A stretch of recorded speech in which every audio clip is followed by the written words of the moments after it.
are watching the Staten Soccer Report. And don't forget, Monday Live. You are watching Staten Soccer Report. Don't forget, Monday Live.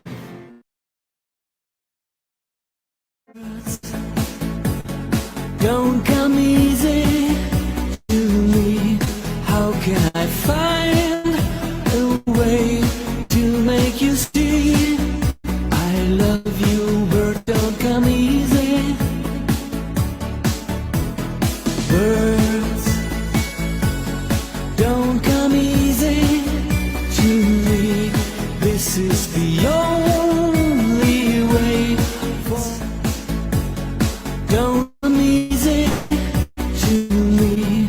How can I find a way to make you see I love you, birds? Don't come easy.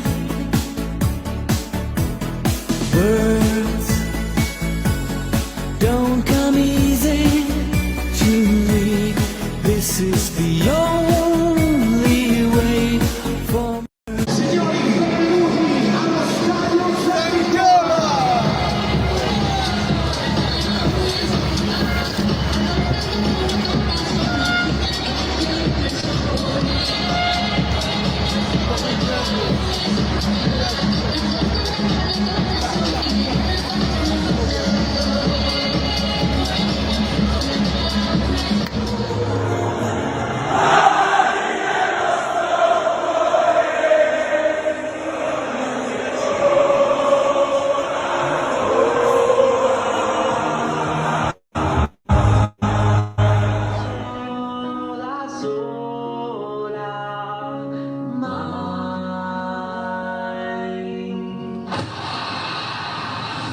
Welcome everyone to a brand new edition of the Staten Soccer Report.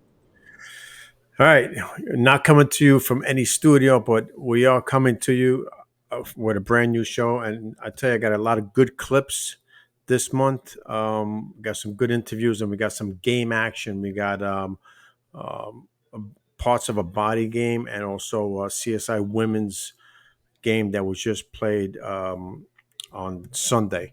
So that being said, let's go through the standings real quick, and then we're going to get to the videos and the clips that I got here. The Italian Serie A, let's just Inter. I mean, they're only 3 games in. They're in an international break right now. We'll get into the international teams also.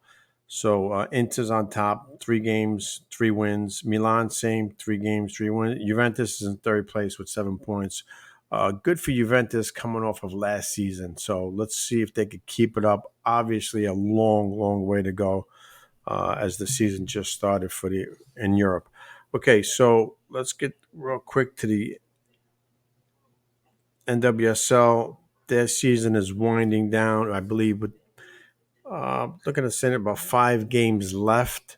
So San Diego, slow start for them. Morgan and company.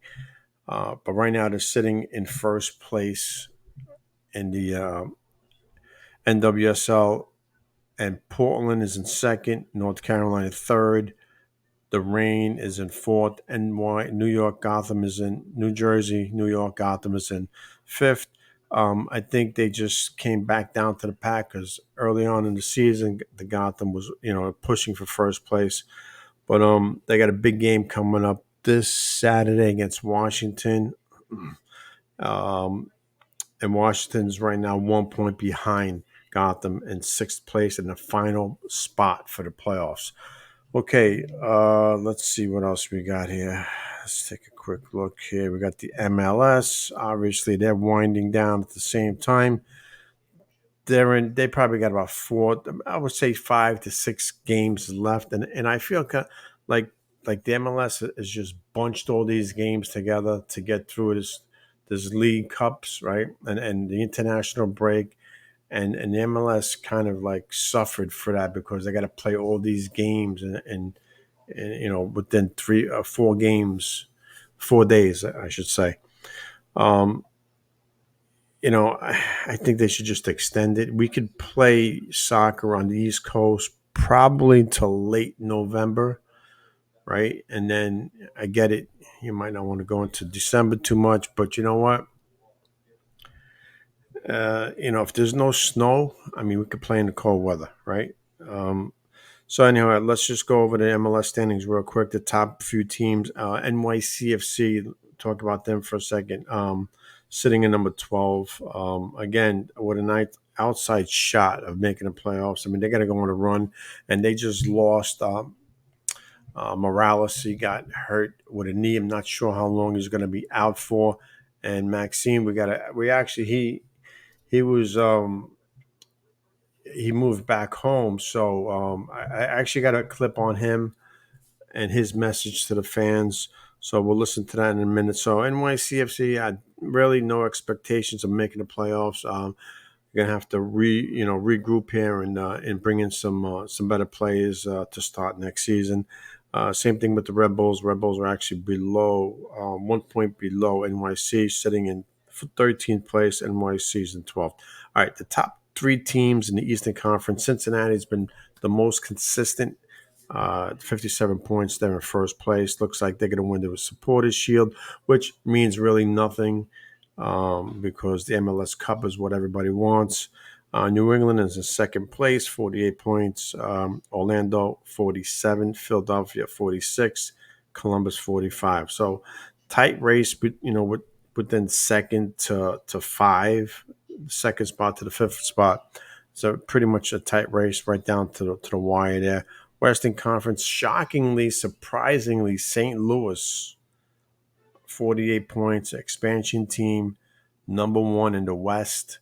All right, we'll see what they do in the playoffs. Seattle, number two.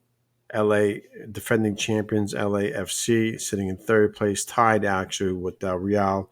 And then comes Houston and Vancouver. New and improved Vancouver sitting in the last playoff spot. We're already quickly 7 minutes into the show. It's like, where's the time go? So I really want to try to cut down. As far as the youth goes, I know we got some high school soccer being played now. They just started their season within the last week or so. But again, with high school soccer, especially on Staten Island, you got one or two schools that are good, and they just beat everybody else up. I mean, it's like, what's the point of even playing? I mean, when you see scores like 6, 7, 8, 9, 10, nothing, what's the point of that? I don't see really any point in that. I know they got to play the games and they got to win those games, but it's almost come to it's like, who wants to watch that, even be part of it, to be honest with you? Because a lot of the schools, I mean, there's two schools that stand out right on Staten Island, and the rest are just mediocre at best. So, all right, high school, just travel, also soccer going on. Like I said, everything just began within the last couple of weeks. We'll have more updates on teams in the next show for that. So let's just get to the first video. You know what? Let's go with Maxime Chanot departing NYCFC, and let's hear what he had to say to the fans. Hold on. Maxime Chanot will take a ball.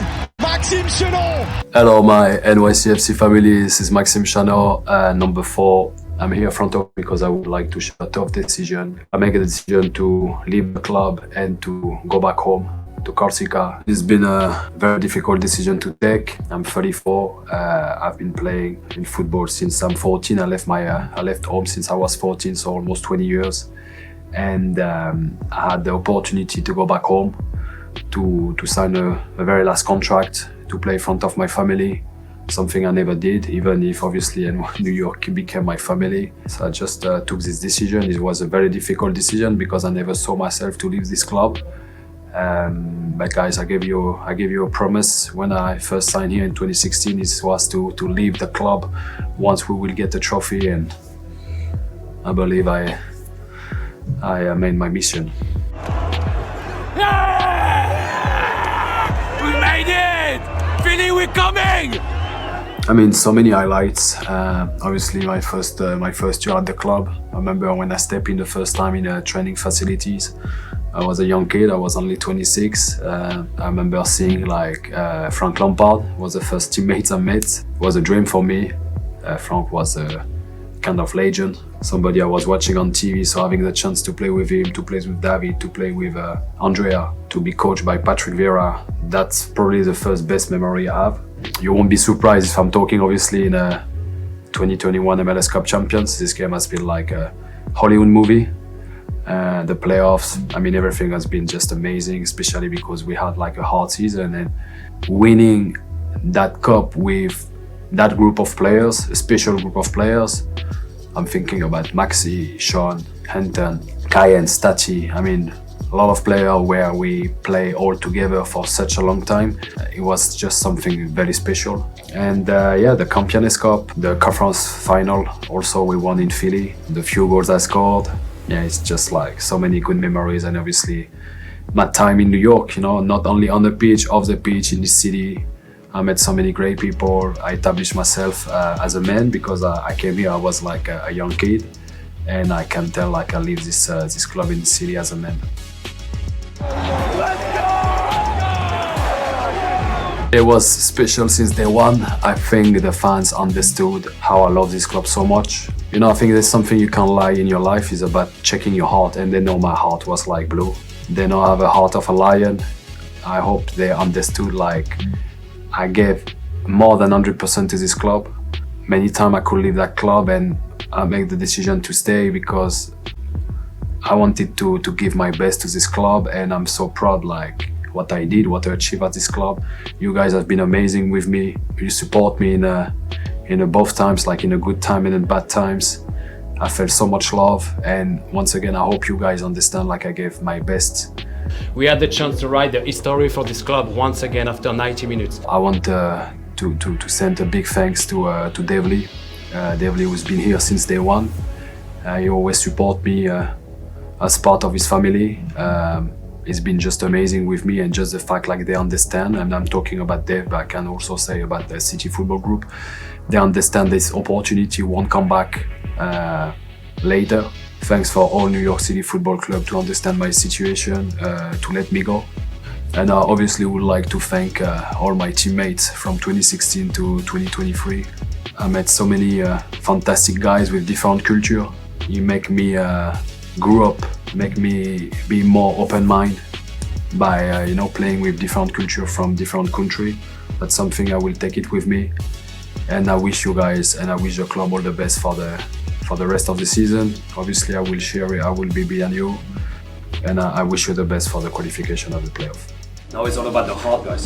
Like what Nick said, we have to understand again and again what logo means. This club is very special for me, and this club's gonna be always in my heart. You're already on my skin, and yeah, it's just it's not a goodbye. Thank you very much, and I love you guys.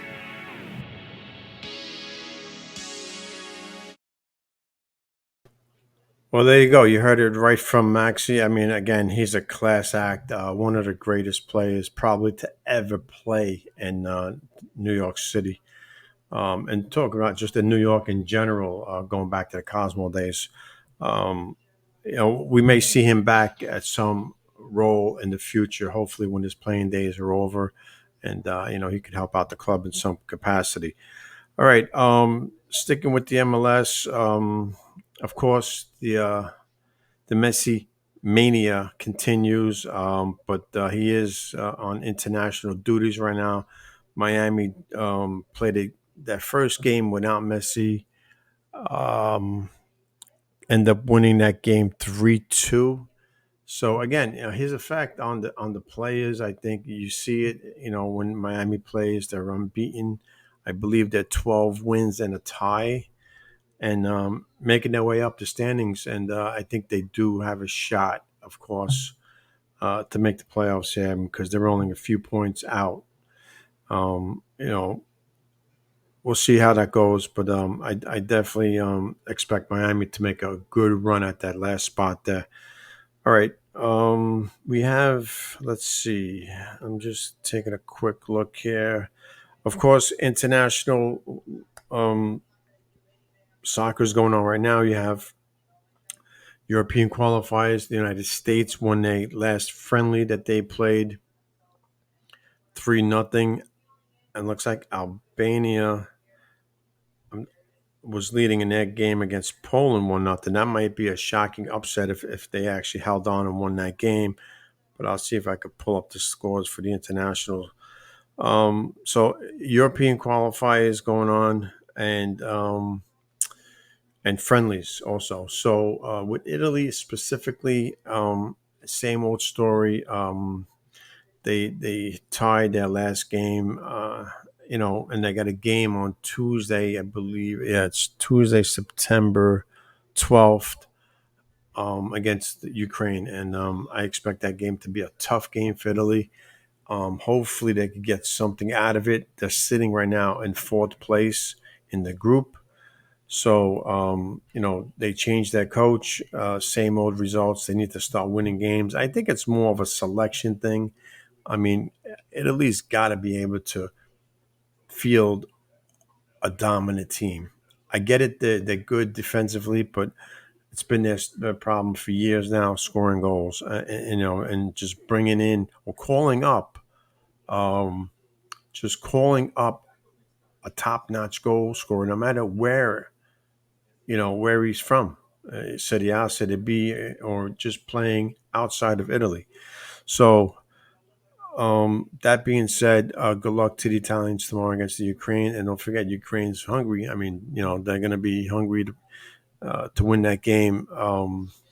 Okay, that being said, Body, again with them, slow start to the season, a bunch of ties already. Let's get a quick look at their record, and they're also international break this past weekend. So let's just pull up Body's record right now. As I'm doing this show, the New York Jets just beat Buffalo in a game where Aaron Rodgers went down in like the fourth play of the game. And hopefully, again, obviously, we hope he's okay. But he missed the whole game. All right. Body's record is, as of September 11th, Body is sitting in seventh place, 1 win and 3 draws. Okay, I mean, the only bright spot is no losses, but the draws are starting to pile up again. Again, I mean, we're losing points every time we draw, and a scoreless draw is one thing. Coming back and scoring a late goal to get a point is another thing. But playing games where you can't score, like a scoreless tie, we've seen this last season, and it's nothing good. Okay, nothing good comes out of all these draws at the end of the season. We're going to need these points. So far, 4 games played. Serie B, Parma, and 10 points, and Catanzaro. I mean, where did they come from, right? They're sitting on top also with 10 points. So they're both sitting with 10 after 4 games. Body's got 7 points, so they're 3 points. I mean, look, again, big game Sunday, the 16th for Body Pisa. That game's actually going to be on Fox Sports Plus. If anybody wants to see that game on September 16th, 8 a.m.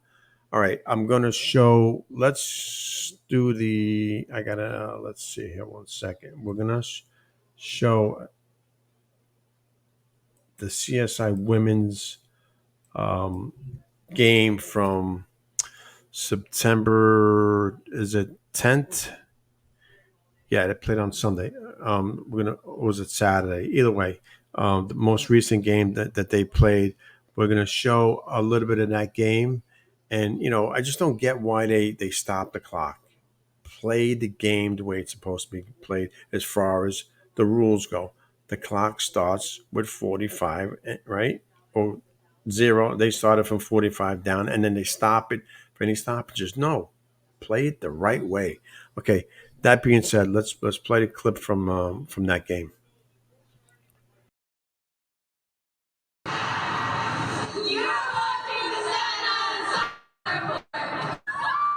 St. Louis. And a penalty is called against the Dolphins.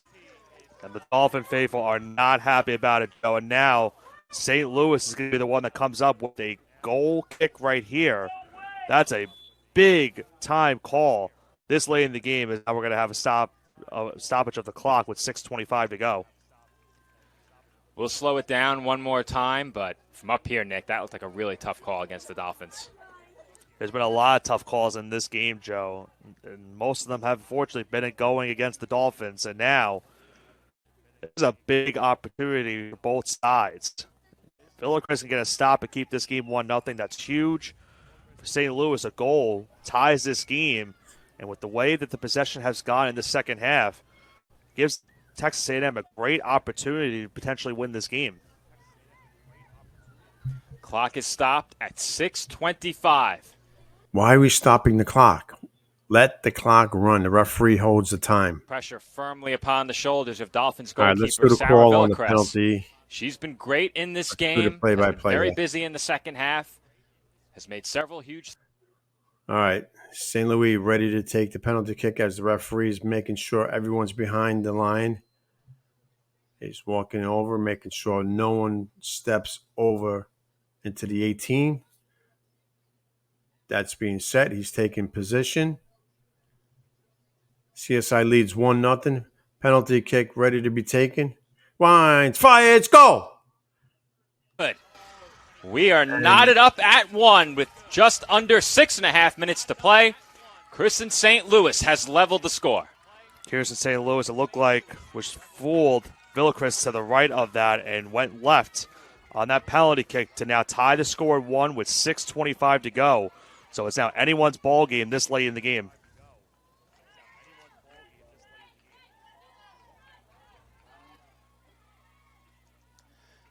Goal scored by number 26, Houston St. Louis.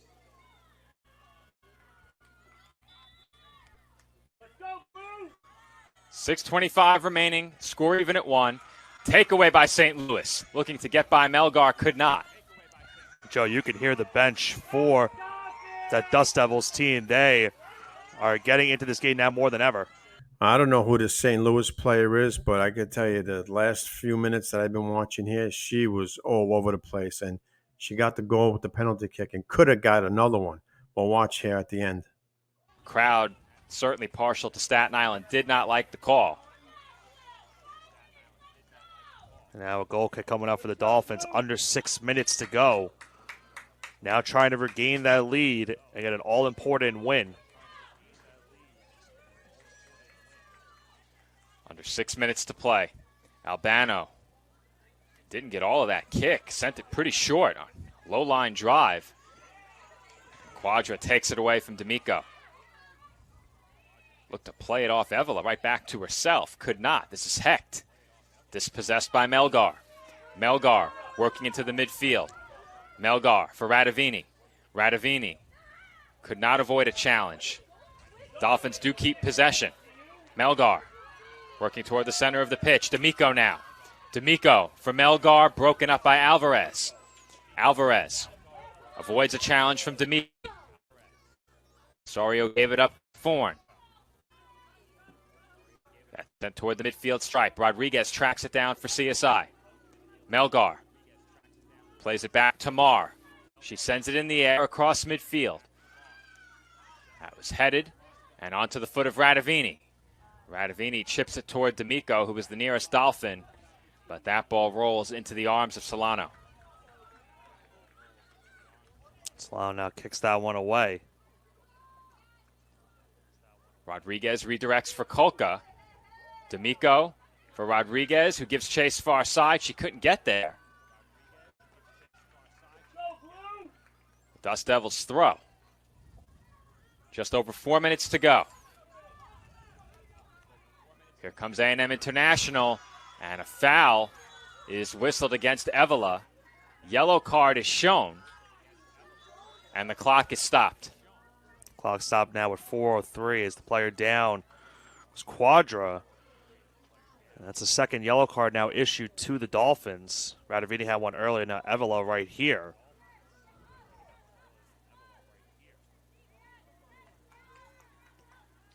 It's It's going to be a free kick for the Dust Devils with 4:03 on the clock.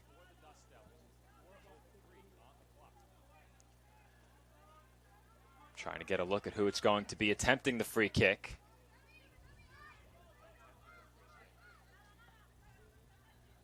It will be Osorio. Dolphins backing up as the Dust Devils get prepared for the set piece. Osorio directing traffic. Whistle blows. Free kick played short. That's sent toward the box and into the arms of Villacrest.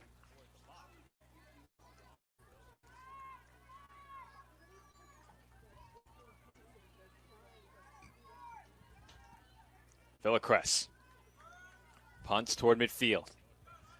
That's over D'Amico. Rodriguez giving chase. It's chipped in the air. And D'Amico on the attempted header goes down.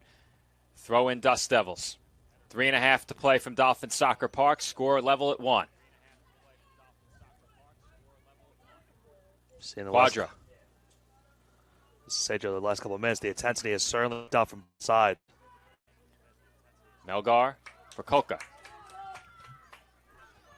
Kolka into the midfield, broken up by Alvarez. And this is one of the problems when you stop the clock. Hey, as you can see in the screen, they didn't restart it, or it's not restarting. Sent over the near side.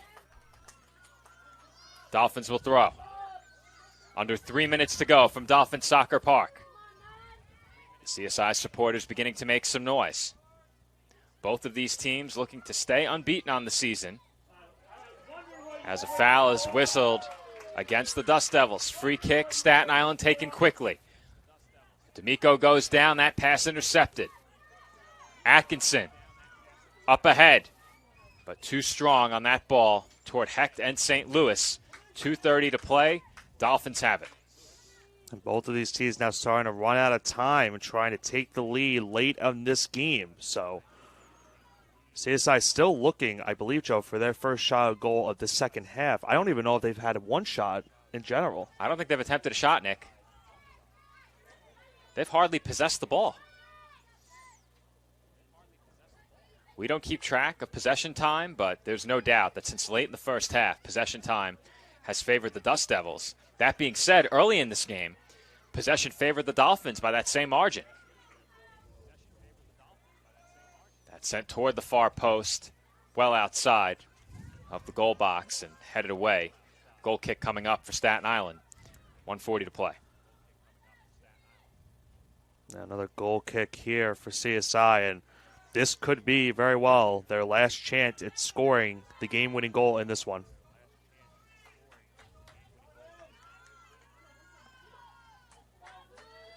Clock winding down toward 1 minute to play. Albano sends it toward midfield. Over the head of D'Amico. Alvarez. Into the midfield circle. Forn. St. Louis lost it.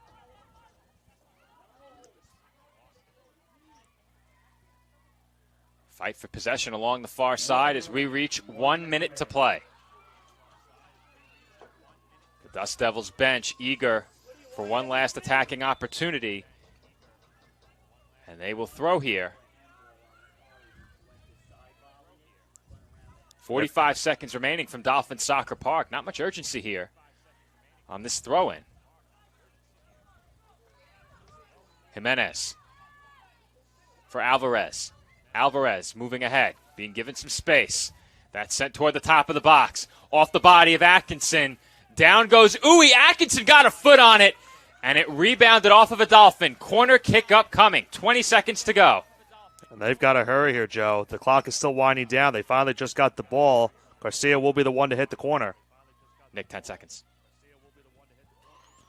10, 7, 6, 5, 4. And that's headed toward goal. 3, Bodied away by Castro 2, and cleared. 1. Well, Nick, I muted your mic when I communicated with you there, but you're doubling as public address. You had to inform the players of the final seconds. Nonetheless, a late corner kick attempt nearly yielded what could have been a game winner.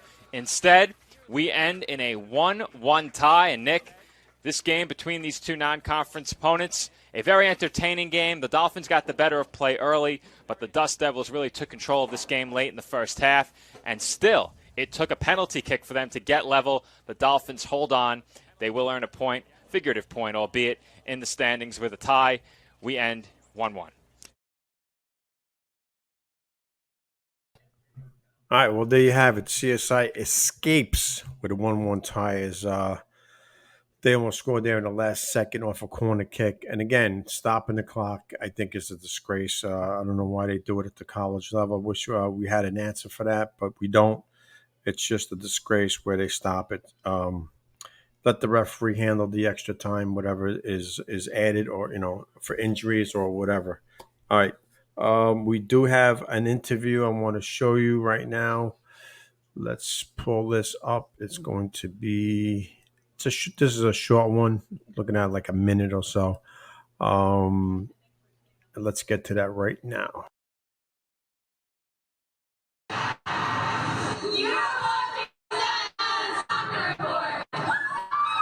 The senior for Staten Island, who scores the only goal in this 1-0 victory. Gianna, it happened in the 80th minute. It came off a set piece. Walk us through the habit that led up the goal. Yeah, I think we've been practicing a lot, and we want to be deadly on them. And I think the ball came in. I was just lurking around, and it popped out. I just took my chance and slid in. So Gianna, for you on the attacking side, if I have everything correct, that's just your second shot all year. I know you play a variety of positions on the field, but you don't get that many opportunities, so that's got to feel pretty rewarding. Oh, yeah, for sure. I mean, I'm always doing what the team needs, and I think we obviously needed a goal there to turn our season around, so I'm happy I can help the team. Can I ask you about your versatility? I mean, today you started in the midfield in a 4-4-2 diamond. Let's discuss that first of all. Big changes for the team. Yeah, I mean, obviously we want to use our personnel in the best way possible, and I think we worked on it a little bit, and I think we worked hard and played well. So. You mentioned this is a big win for your team. Tell me the significance of getting this win and getting back above 500 on the year. I mean, we've been saying how it's important to get back to the win column and turn our season around. Obviously, the games haven't been going as the way we wanted to, but I think this is a big game to give us some confidence going into the next game. So. Well, you are back in the win column, and you scored the game-winning goal as the Scarlet Knights defeat Providence 1-0. Gianna, congrats on the goal. Thanks for your time. Thank you so much. All right, well, there you go. Congrats to G on scoring that goal and winning that game for Rutgers. Hopefully that turns that season around. All right, so we got a couple more interviews that I want to play with the U.S. national team. One with Hatch not making the team, all right, and you're going to hear her side of it and her thoughts on not making it. And I can't see her not being on this team in the future. She's definitely a great player. Should have been on this team in the World Cup instead of I'm not going to mention the player's name, but she should have definitely been on this team. She wasn't, so let's hear her side of it. Again, it's just a short video, and then we're going to go to Julie Ertz, who announced her retirement right after this clip.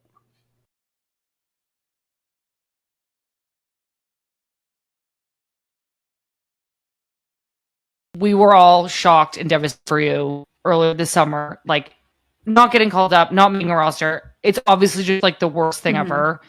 Can you, or are you willing or able to share at all what it felt like or like what you went through in dealing with that?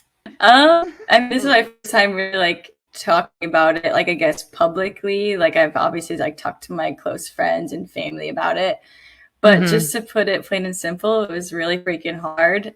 I mean, everyone puts a lot of time and effort into accomplishing the goal of making a World Cup roster. And so for the past 1.5 to 2 years, like every single ounce of my energy and effort went into making that roster. All right, well, there you heard it right from her mouth.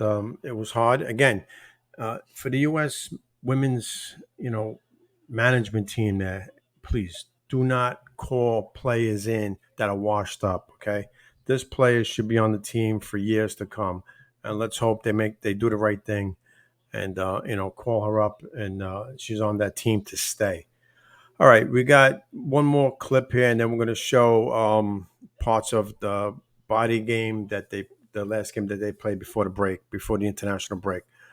Julie announced her retirement, and tell you, I mean, if they were all like her, we'd be in great shape. But let's listen to Julie on playing her last game.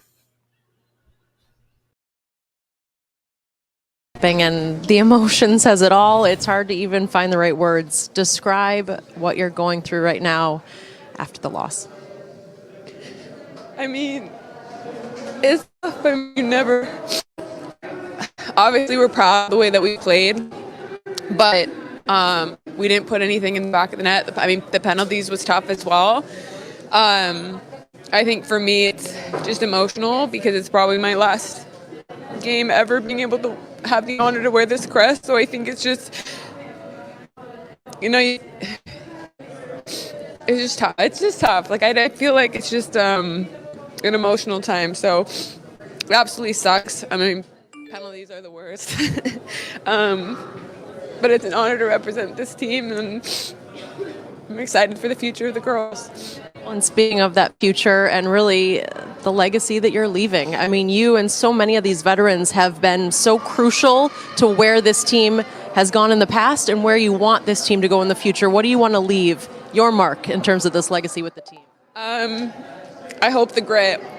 Kelly always says that we just rent these jerseys, and it's the job to pass it down to the younger ones to continue that in their DNA. It's been an absolute ride. I've learned so much about myself and as a player, but even just as a person. So this team obviously competes and plays soccer, but it does so much more, and I'm just very grateful. You've been incredible. Thank you for everything, and thank you for stopping. Thanks. All right, there you go. You heard from Julie. They are gonna have a farewell game for her. I believe it's gonna be. Let's take a quick look. I think it's on the 21st of September, a farewell game. But let's just see if they have this listed. Yep, I was right. September 21st, South Korea. They're going to be playing them 2 games on the 21st and the 24th. So we got to, I don't know if she's going to be playing in both games, but I know she'll be playing in one of them. And Hatch better be on this roster. I tell you. So you'll get to see Julie one more time on a farewell game, and that'll be it for her. Won't be surprised if we see her in some type of a coaching, situation with either the league or maybe even the national team at some point. But I do anticipate seeing her, involved in soccer in some way. All right. Getting back to the Italian national team, they're playing a group stage game against Ukraine tomorrow at 2:45. Let's just take a look at the table here, the group that they're in with England, North Macedonia.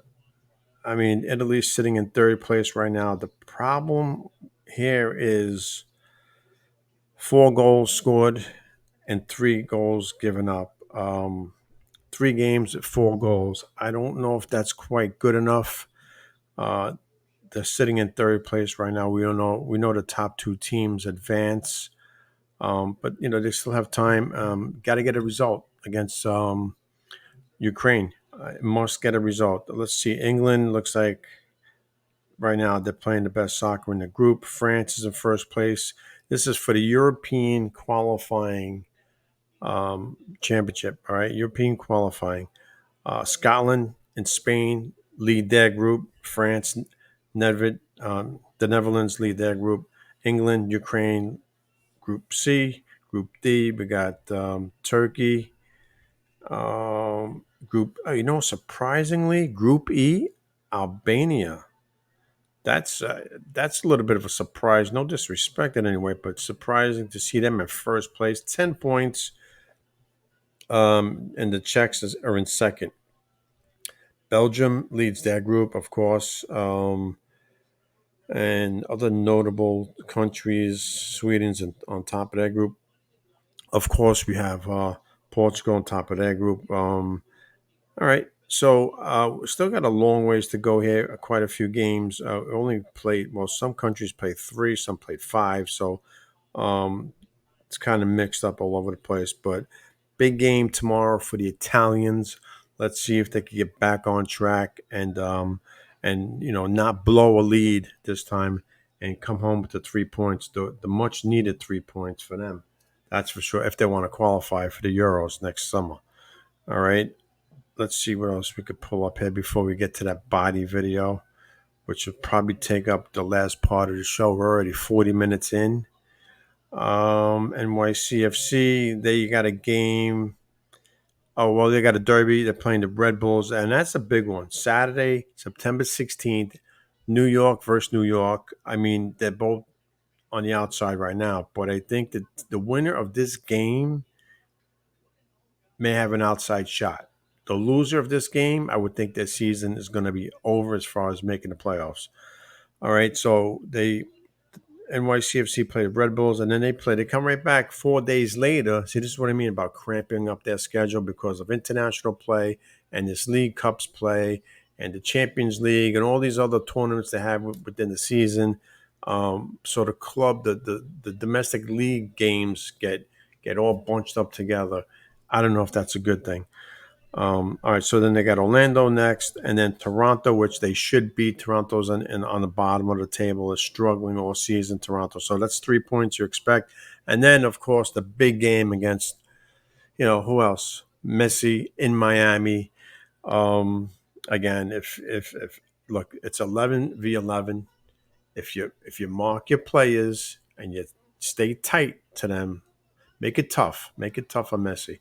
Don't make it easy on him. Don't give him the ball. Don't make mistakes in the back line, on the back line. All right, but we got time for that. Miami game versus NYC is going to be on September 30th. So we got some time before that, but they got to take care of business. We got to beat the Red Bulls and then go from there. Like I said, I think the winner of this game Saturday has a shot at making a run. The loser, I think, is done. All right. That being said, let's show the clip of Body and their recent game. Let's go to that right now.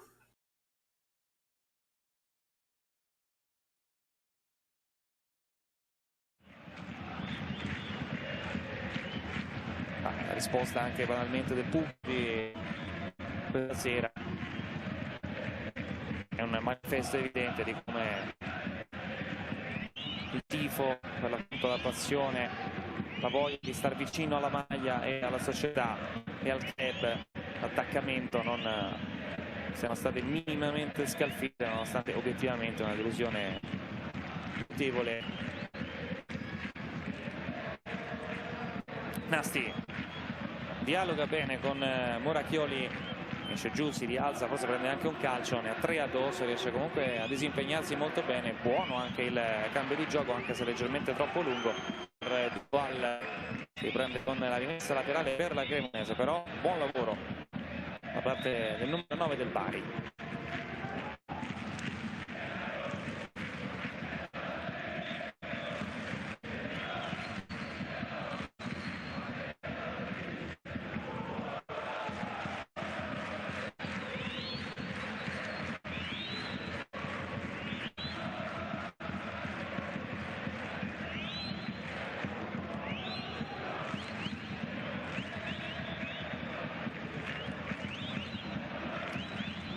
Quagliata, si fa lui praticamente uno contro tutti, un aiuto gli dà assistenza Durval, però mette il corpo.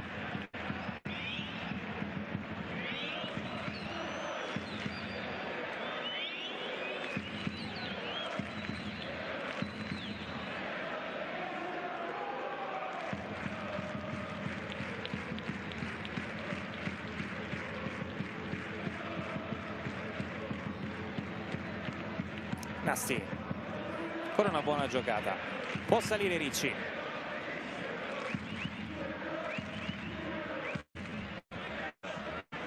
una palla forzata sull'esterno, quindi comprensibile la rabbia di Mignani, che aveva una gestione evidentemente diversa del pallone, anche abbastanza semplice da parte di Ricci per Moracchioli, che aveva tagliato invece verso l'interno, palla era esterna in generale. anche non colpita bene. Mezz'ora, ma ovviamente essendoci stato il cooling break ci sarà già un minuto e mezzo da recuperare, per cui già sappiamo che si andrà tranquillamente oltre il 45esimo. Moracchioli sta provando a svariare per entrare dentro il gioco, vede che ha voglia ma deve essere anche servita. Aveva iniziato a sinistra, adesso è andato a destra, prova a lavorare sul versante di destra per l'appunto il Bari.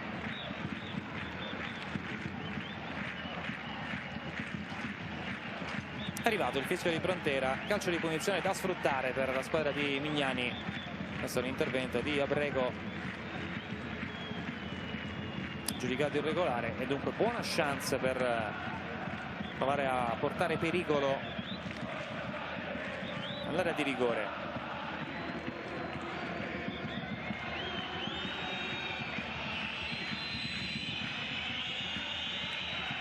Posizionato il pallone Bellomo, è andato anche Zuzek dentro l'area di rigore, oltre a Sibilli, Nasti e Vicari insieme a Durval. Parte Bellomo verso il centro, allontana la Cremonese. Frontera poi ferma il gioco, è arrivata comunque la presa tranquilla di Sarr.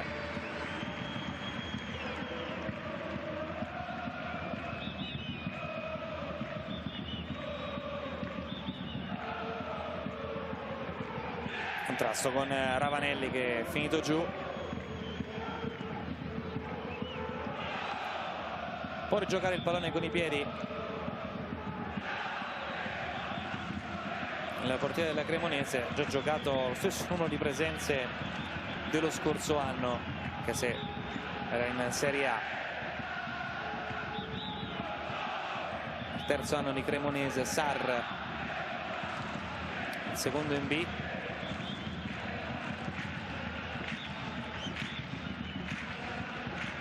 Benali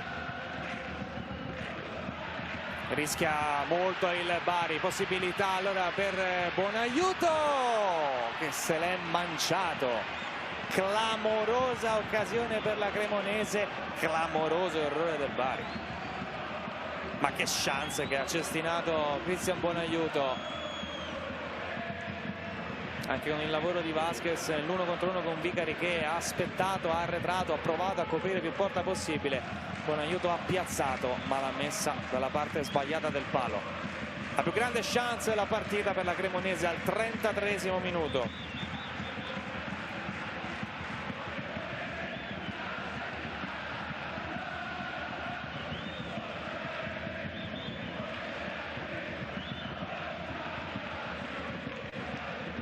Benali,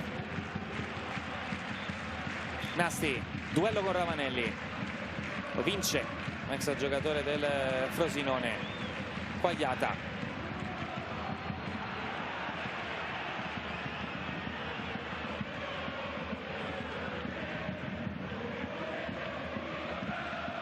Ricci,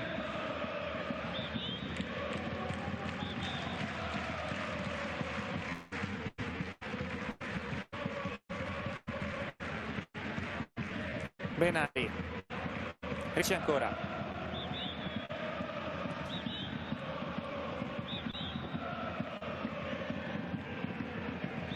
Brenno,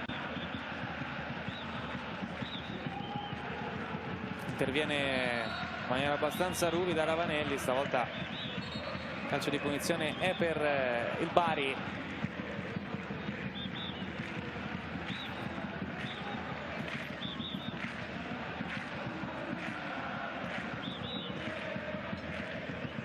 Si è rialzato Sibilli,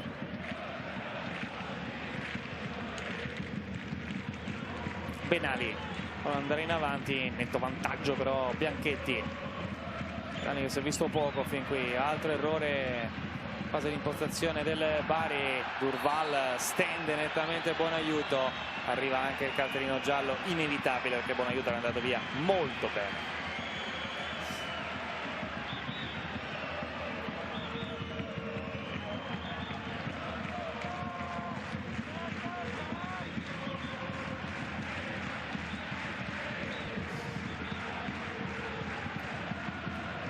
22enne francese, la seconda stagione con il Bari.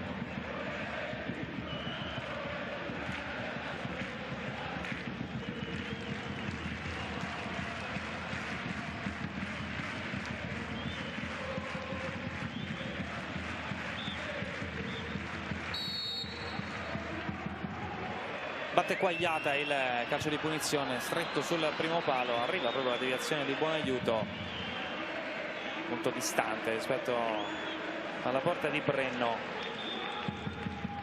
Non soddisfatto di questa gestione invece Davide Ballardini.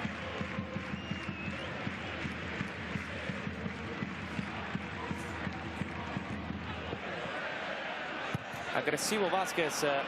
E Frontera si gioca, la palla l'ha recuperata un'altra volta alta la Cremonese, tacco di Vasquez, non l'ha capita Zanimacchi, era talmente bella che neanche il compagno di squadra è riuscito ad arrivare alla qualità che potesse esprimere il muto. Bianchetti, Collocolo,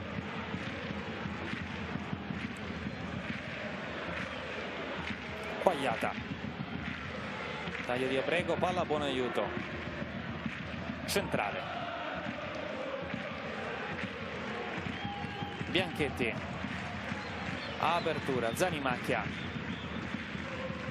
sposta e poi prova ad alzare per Ghiglione, anche qui un pizzico di leziosismo da parte di Luca Zanimacchia.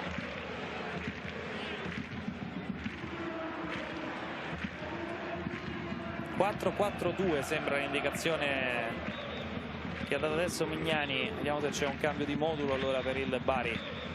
Sembrava essere impostato con un 4-3-3, vediamo se c'è qualcosa di diverso adesso. Ovviamente sono giocatori lì davanti che possono cambiare spesso e volentieri la posizione, possono adattarsi. Addirittura Sibilli che potrebbe fare la prima punta vicino a Nasti, visto che può anche il trequartista, giocatore scuola Milano. All right, due to running out of time, I'm going to fast forward this video a little bit so we can actually catch the goal that was scored. Sibilli in appoggio a Nasti. No. Buon aiuto sul pallone. Si allontanano gli altri.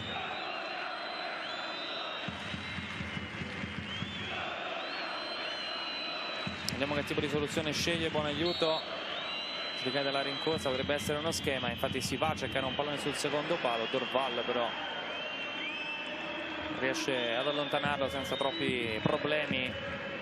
Anche qui il Cremonese che poteva fare senza dubbio qualcosa di diverso.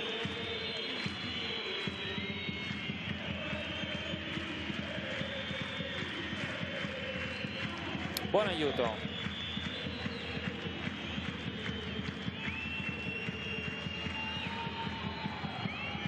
Bianchetti al lancio in profondità, una giocata prevedibile, anche imprecisa. Possibile servire l'argentino. Gonzalo Abrego.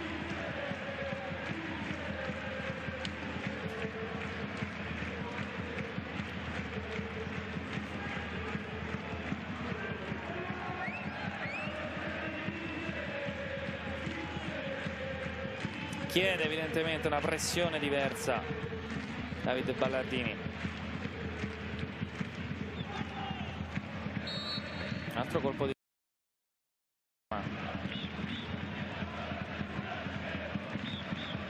Bellomo. Penali.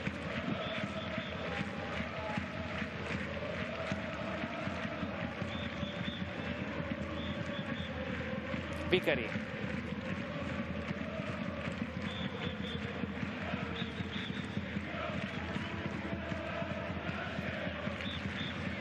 Benali ancora. Sibilli va via, vince il contrasto con Bianchetti, prova a scappare, rientra sul destro, c'è Nasti al centro, il pallone è impreciso però Bertolacci non riesce ad arrivare, c'è comunque il Bari lì. Sibilli, altra chance. Prova ad andare dentro a chiedere un 1-2. La Chiori al cross, basso Sibilli! Eccolo qui! Sibili fermato però. Si era mosso bene, lo aveva esaltato ieri in conferenza Mignani, ha detto è il momento più importante della sua carriera. Qui aveva segnato, c'era fuori gioco però giusto da parte di Moracchioli.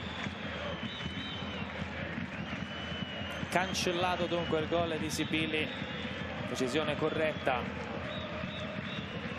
almeno stando a quell'immagine che abbiamo visto sembrava effettivamente al di là. Adesso vediamo.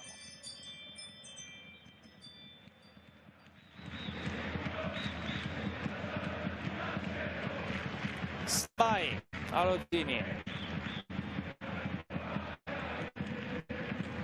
capire se il gol è buono o no, se il Bari è passato in vantaggio o meno. Grande serenità. All right, we're going to goal check here to see if it was actually onside. Il verdetto anche dalla cabina VAR. E qui la telecamera retroporta, stiamo vedendo il movimento di Sibili.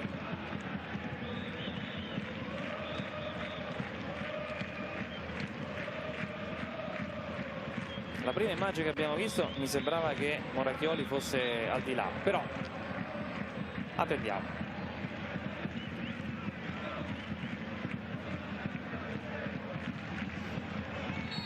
Chiude la review, è tutto buono, è tutto buono, ha segnato il Bari, il primo gol della stagione lo realizza Sibili, l'uomo caricato in conferenza stampa da Mignani, realizza l'1-0.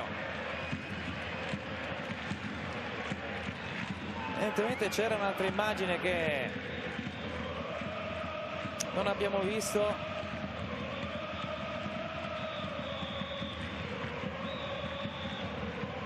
la cui posizione è stata giudicata regolare. All right, there you have it. I try to get you in that goal right before the show ends, and I think I did that. So, again, another great show. We're going to be doing T-shirts, hoodies coming up in the fall. I'm going to give them away. And any player that needs any type of soccer equipment, please get us back. Email us, let us know what you need, and we'll get it out to you. All right, so another show wrapped up here, and we'll see you guys on the next one in about 30 days. Ciao, ciao. Way to make you see I love you, words don't come easy. Words don't come easy to me. This is the only way for. Don't come easy to me. How can I find a way to make you see I love you, words don't come easy. Words don't come easy to me. This is the